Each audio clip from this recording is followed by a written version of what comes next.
More and more, the workflow is jump into code, explore on the canvas, and then go back again. In this video, I'll show you how I'm using the Figma MCP to go between code and canvas and show you how you can use skills to personalize your round-trip workflow.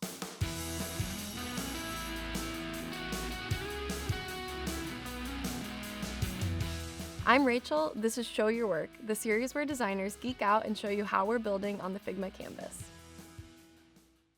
Have you ever been asked to make some updates to a design or a screen, only to find out that that screen is completely outdated in Figma, or worse, doesn't exist at all? For me, this problem started coming up more and more as development cycles shortened because of AI, and sometimes design was happening in code directly.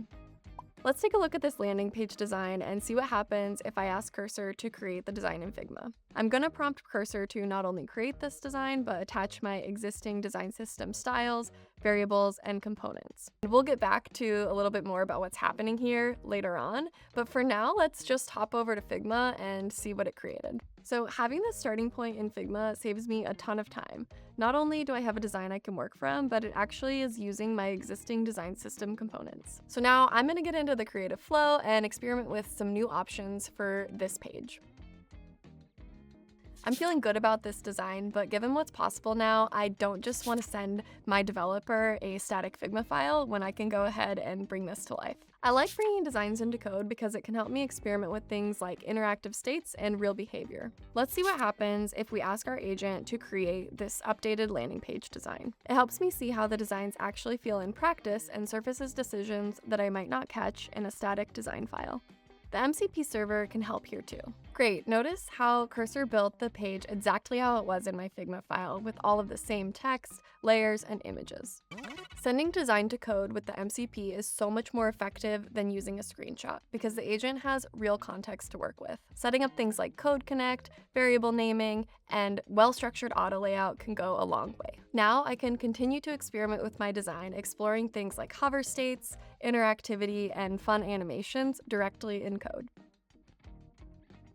When I first started working this way, it really felt like magic. Just type a prompt, let the agent do its thing, and have a nice output that I can work with. But then I really started to learn more about what was happening behind the scenes so I could optimize for efficiency. That's where skills come in. Skills are sets of instructions that tell your agent how to perform a specific task or follow a repeatable workflow. In Figma, foundational skills like Figma Use teach agents how to use Figma effectively. So far in our landing page, even though we haven't explicitly mentioned any skills, we've actually been using them the whole time. Skills like Figma Generate Design have been running based on our prompts, and these are just skills that come built in with the Figma MCP server. But you can also be more intentional, choosing to run a specific skill that you already have, or even creating your own.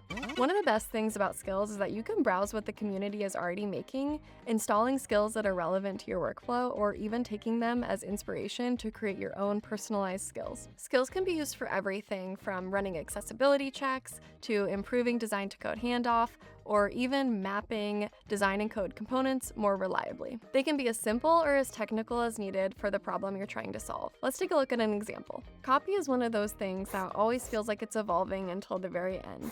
Headings get refined, button copy gets tweaked, and little bits of microcopy continue to change to be in line with our UX writing guidelines. I made a simple skill called UI Copy Polish that takes an implemented screen and reviews the copy against our UX writing guidelines. Then it suggests changes in a format that I specified, and once I approve them, it can make those changes directly in the code and back on the canvas. But creating your own skills really doesn't have to be intimidating.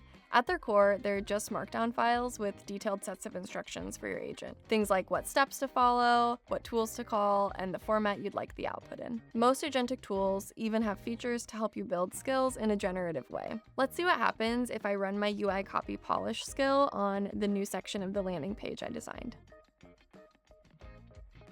Great, running my skill reviewed my copy and suggested changes in the format that I specified. Then, when I approved those changes, it easily updated it both in the code and back on the Figma canvas. So when we revisit this design 3 months from now, there won't be any question about what copy is most up to date. The big idea here is that design and code no longer have to live in separate worlds. With the Figma MCP, you can generate a design for a screen that only exists in code, explore your ideas and the canvas, and then bring it back to code to really bring it to life. But that's just one way to use these tools. With skills, you can make this round trip workflow more reliable and tailored to the way that you work. That's the loop, now make it yours. Explore skills, personalize your workflow, and see what sticks.